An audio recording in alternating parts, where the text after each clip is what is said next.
Hi, I'm Dan with Cali, and today I'm going to show you how to install the rock sliders for the Lexus GX470. For tools, you're going to need a 12mm socket, a 13mm socket, a 3/4 inch socket, a 7/16 socket, a 1/2 inch socket, a 9/16 socket, a ratcheting wrench, a 3/4 inch box end wrench, a 7/16 box end wrench. You'll also need a 3/16 Allen wrench and a 5/32 Allen wrench. For hardware, you're going to receive one 5/16 bolt, one 5/16 snap nut, and one frame mount. You're going to receive 12 shorter M8 bolts, 2 longer M8 bolts, and the appropriate washers and lock washers for those M8 hardware. You're going to receive 2 1/2 inch bolts, 2 1/2 inch nylock nuts, 4 1/2 inch washers, 2 spacers, and 2 frame hooks, as well as the appropriate frame plate hardware or top plate hardware, either going to be 1/4 inch or 5/16 hardware. So the first steps to installing our rock slider is to make sure that your vehicle does not have the KDSS system on it. You're going to go ahead and look on the frame. There'll be a large object here with some hydraulics to it. If you have it, the sliders aren't going to fit. Second, you want to make sure that your threads that we're going to be using are clear. They may have rust in them, they may have gunk in it, so go ahead and take the bolts that we've included, lightly thread them into place, and if they go in easily, you're solid. If not, go ahead and try to use some WD-40 or some sort of lubricant, see if that helps. If that doesn't, you're going to need to get a M8 tap that has a thread pitch of 1.25 and clear out all the rust in those threads, and then you can be able to continue with the installation. So once you've verified that your threads are clear and ready to use, next we're going to go ahead and remove this parking brake line. We're going to back this bolt out using an M12 socket. We're going to just let it hang. We're going to be placing the frame plate of the rock slider in between the frame of the vehicle and that bracket. So just make sure when you're putting it into place that this is clear and out of the way. So once you've undone the parking brake line, you're going to go ahead and now remove the 3 bolts at the bottom of the frame for the gas cover. So we've got this bolt here, and this bolt here. You're going to go ahead and back those out. And then we're going to be using these 3 holes to mount the underside of our rock slider. In the hardware kit you're going to see we're going to have some shorter M8s and some longer M8s. We only have 2 of these, and these are for your brake line, for your parking brake, and then these are for everywhere else. Before you start your install, I would go ahead and place your lock washer and then your regular washer on top, and just do that for all of your bolts, so that way when you're ready to install, it just goes on nice and smooth. So now that I'm getting ready to put it on, I have jack stands to help me hold it in place. You can use a friend, some boxes, whatever you have. So I'm going to go ahead and lift this up. So now that it's kind of close to the frame, I'm just going to slide that forward. And now, using the shorter M8s, I'm going to go ahead and get each of the position, or each of the threads started.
the rock slider is on the vehicle with all the bolts finger tight, I'm going to go ahead and get it into a position where I like it, making sure that it's level, both front and back. We do have some adjustment with the bolts, so I'm going to go ahead and start with the front, tighten that down, and then I'm going to go to the rear, lift that up to until it's level, and then tighten the rest of the bolts down.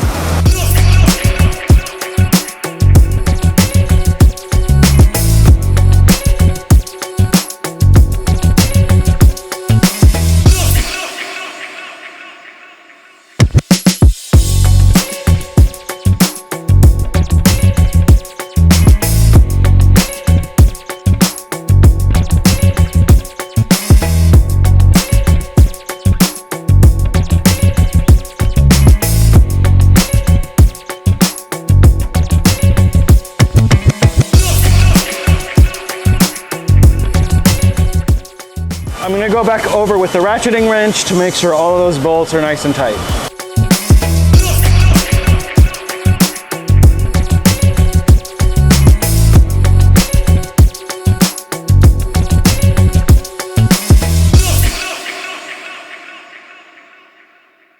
Now that the driver's side is done, we're going to continue on to the passenger. It mounts in a similar fashion, except there's two more bolts that go on to the back side of the frame. So we have two clamp style bolts that we're going to be using on the back side of the frame. So we are going to start with a 1/2-inch bolt, put a washer on, put it through either the front or the rear. We're going to be doing both of them. The order doesn't matter. Place this spacer on, and then we're going to be putting this frame hook onto the bolt, and another washer, and then we're going to be putting the nut onto that. This is just a demonstration. I would recommend putting this on when you have it next to the truck. This fits inside of the frame right here, and there's a little gap that it's going to fit into. I'll show you how this fits in on the front of the frame so you can see what's going on, and then I'm going to install it on the back. To install this clamp onto the frame, again, this is going to be on the back side of the frame here, but when you put this on, you're going to put this in like this, turn it, and then set it down like this, and then as you tighten, we're going to clamp that together like that. And again, this is going to be on the back side of the vehicle. I'm just showing you the front side so you can see it. Similar to the driver's side, I'm using some jack stands to hold the rock slider up so that I can put the bolts in place. I've already undid the parking brake cable on this side, so all I'm going to do is lift it up, slide it into place, and then lightly thread all the bolts into the frame.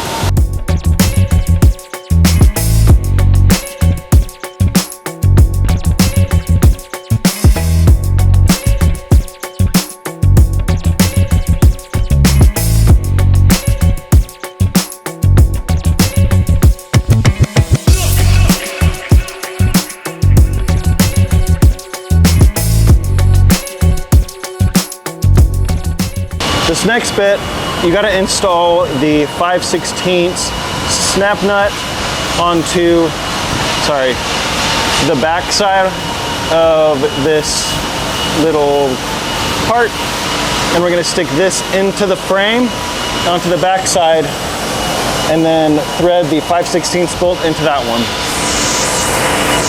So again, turn it to the side, fit it into the frame, and then slide it over, as you can see right there. And now you can thread the bolt into place. So now that the rock slider is on the frame of the vehicle, I'm going to go ahead and install these clamps. Again, nothing is tight, everything is just tightened by hand, so it's still loose, we still have play. I'm going to go to the back side. Again, put the bolt in first, washer, spacer, clamp, spacer, nut. I'm going to do that for the hole right here on the back side by the muffler, and then on the front side up here.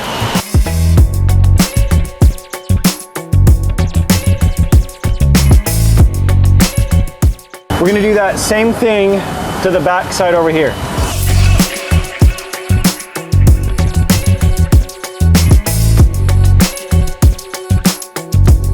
Now that all the bolts are relatively in place, we're going to do the same thing that we did on the driver's side, tighten down the front bolt, and then we're going to level out the rest of the slider.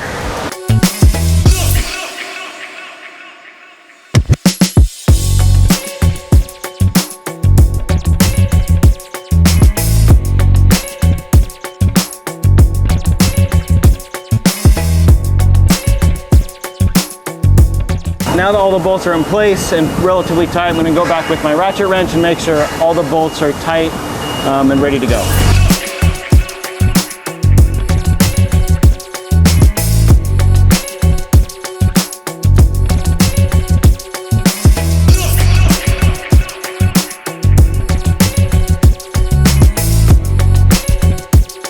And that's how you install the rock sliders for the Lexus GX470. Please do not forget to like, comment, and subscribe to Cali Raised LED's YouTube channel, as well as visiting caliraisedled.com for more awesome products just like this.